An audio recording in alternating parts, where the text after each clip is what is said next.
Assalamualaikum warahmatullahi wabarakatuh. Ensiklopedia Al-Fatih kembali ke hadapan Anda untuk berbagi info Islami. Semoga menginspirasi aktivitas Anda hari ini. Dan jangan lupa klik tombol subscribe dan aktifkan notifikasi tombol lonceng agar tidak tertinggal berita terbaru dari Ensiklopedia Al-Fatih.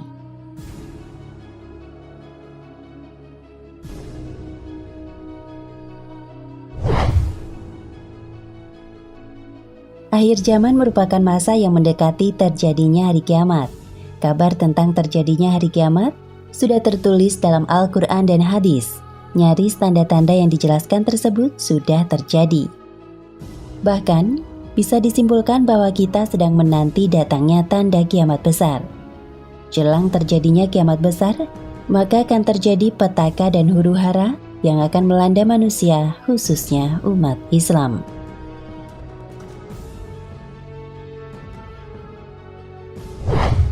Dajjal laknatullah akan menebar fitnahnya ke berbagai penjuru bumi. Rasulullah Shallallahu Alaihi Wasallam pun menganjurkan 4 negeri ini untuk ditinggali. Pasalnya, negeri ini begitu diberkahi oleh Allah Subhanahu Wa Taala. Berikut negeri yang direkomendasikan Rasulullah dihuni pada akhir zaman.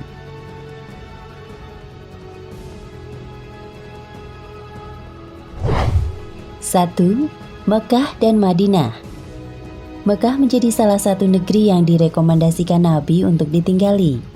Pasalnya, kota suci umat Islam ini akan terbebas dari fitnah Dajjal yang kejam. Berdasarkan hadis Nabi Muhammad SAW, Allah Subhanahu Wa Taala menjamin bahwa ini akan dijaga oleh malaikat dari fitnah Dajjal. Tiada suatu negeri pun melainkan akan diinjak oleh Dajjal, kecuali hanya Mekah dan Madinah yang tidak. Tiada suatu lorong pun dari lorong-lorong Mekah dan Madinah itu, melainkan di situ ada para malaikat yang berbaris rapat untuk melindunginya. Kemudian, Dajjal itu turunlah di suatu tanah yang berpasir di luar Madinah. Lalu kota Madinah bergoncanglah sebanyak 3 goncangan.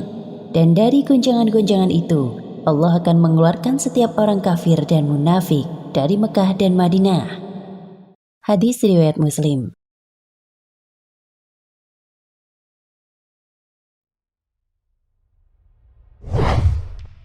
Dua, Yaman.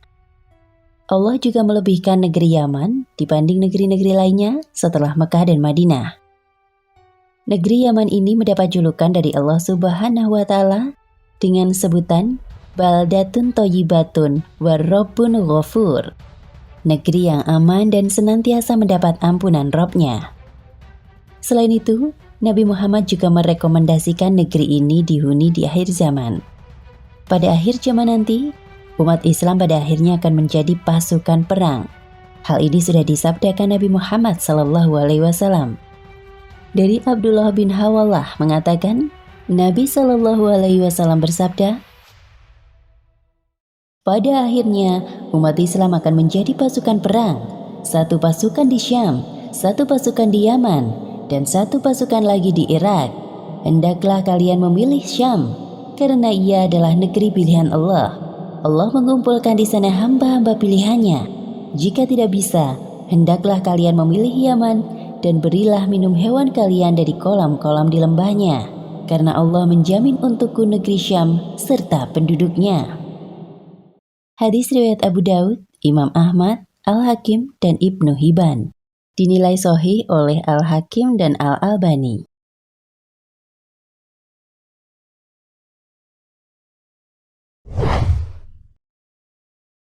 Lantas, adakah doa yang lebih mustajab dibanding doa Nabi?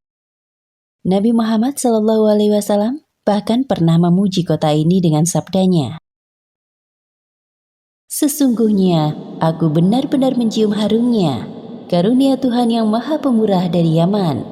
Berapa banyak mata air kemurahan dan hikmah yang terpancar dari sana.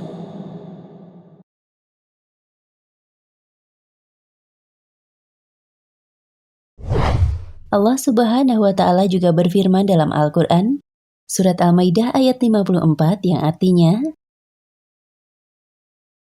Hai orang-orang yang beriman, barang siapa di antara kamu yang murtad dari agamanya, maka kelak Allah akan mendatangkan suatu kaum yang Allah mencintai mereka dan mereka pun mencintainya, yang bersikap lembut terhadap orang yang mukmin, yang bersikap keras terhadap orang-orang kafir, yang berjihad di jalan Allah, yang tidak takut kepada celaan orang yang suka mencela. Itulah karunia Allah, diberikannya kepada siapa yang dikehendakinya, dan Allah maha luas pemberiannya, lagi maha mengetahui. Quran Surat Al-Maidah ayat 54.